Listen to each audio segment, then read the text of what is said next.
Good afternoon, everyone. Dear speakers, guests, and participants online or here at the Leibniz headquarters in Berlin.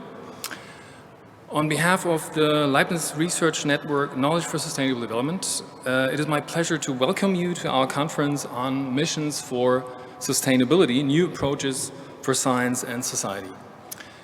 My name is Mark Wolfram, and I'm the co-speaker of the network, and I'm also the director of the Leibniz Institute for Ecological, Urban and Regional Development. This is in fact the very first international conference organized by this network since we founded it in 2021. The Leibniz Network Knowledge for Sustainable Development basically aims to connect and further develop competencies in the sustainability sciences to improve the effectiveness of research for sustainability transformations and to contribute to research policy and the science system more broadly regarding the role of sustainability sciences. So our activities focus on tailored knowledge exchange and co-creation formats that take place regularly. This includes future dialogues, synthesis workshops, but also summer schools for postdocs and an international forum, which is this one, of course. So why missions? In our view, it comes to no surprise that in times of a severe social, ecological, global crisis and the pressing challenges that this implies, including climate change, biodiversity loss, environmental disasters, forced migration, to name but a few, there is a turn towards forms of action that promise rapid and radical change. By focusing on ambitious goals, concentrating resources, combining policies and instruments, and pursuing a tight timeline, missions appear to be the necessary research and innovation policy corollary of the Anthropocene.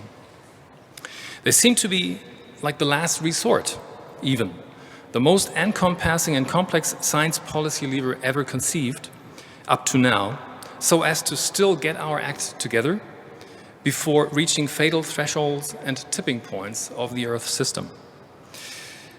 As such, however, missions are nothing new. Since the 1960s, we can find examples of national research and innovation policies from across the globe that have adopted this approach, or at least some variation of it. Drawing on experiences with missions in business and organization development, this initially already meant a significant upscaling to the approach, including the coordination of a range of instruments, scientific disciplines, and also stakeholders, here notably business and industry.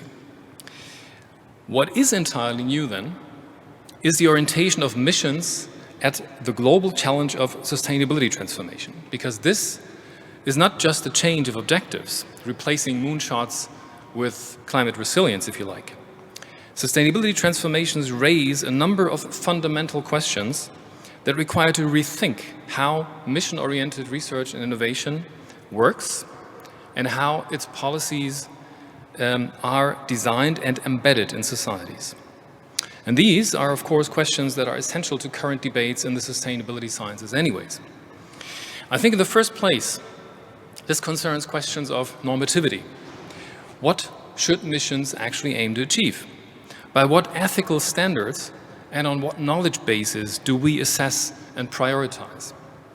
Perhaps we can agree about the need to decarbonize, even if some may even still question this. But there are, of course, many pathways with different solutions, say nuclear or renewables, for instance. So how do missions arbitrate between them? And what is the role of science in this? There are also, and closely related, of course, important questions with a view to legitimacy. How do missions relate to democratic representation and decision-making? If they are striving to fundamentally change societies, does research innovation somehow bypass parliaments and subsidiarity? And what about those not represented but affected, living in other parts of the world? How can we create global missions for sustainability from the bottom up so that they actually leave no one behind?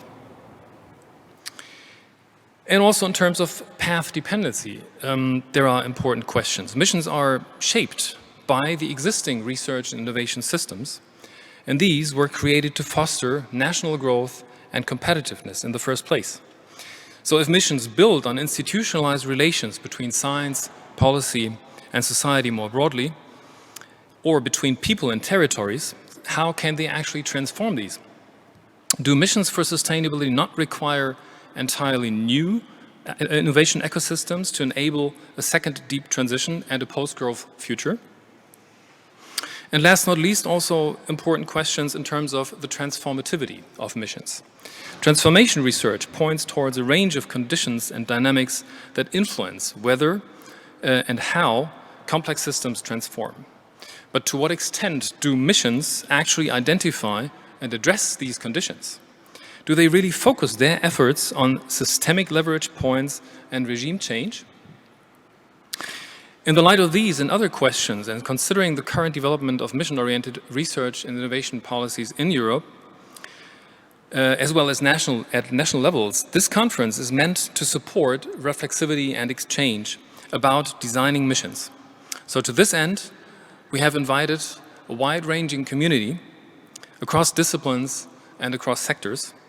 So not only those studying missions, but also those engaged in practically co-shaping and implementing them in diverse domains. So therefore, we hope this provides for a fruitful discussion and also for new ideas and orientations to enable future missions for sustainability. Yeah, at this point, I would have introduced our president of the Leibniz Association, but unfortunately I've just heard that there is a emergency in the train that he's sitting on, so he will be delayed. Therefore, we will postpone his introductory words. Hopefully he will arrive in time. But nevertheless, since you also already have seen this in the program, that will of course delay his contribution here at this point. Instead, I would like to point out a little bit towards the conference in terms of what is expecting you in the program you have seen. So first of all, I would like to underline that we have opted for this hybrid format actually very early on in preparation for this conference, not only considering the uncertainties linked to the pandemic, obviously, but also and especially in order to enable broad and wide-ranging access. So we start both days with an intriguing keynote and discussion in a live stream here from the Leibniz headquarters in Berlin and on this stage. So for those, of course, you should use the same link if you're participating online. We will then split up into parallel online sessions and they will focus, of course, on a variety of topics, and you will be receiving the links for those as well. And we will conclude each day with a panel discussion which will feature invited guests, but also involving, of course, the online audience again as a live stream. So the live stream part will be always using the same link for those online.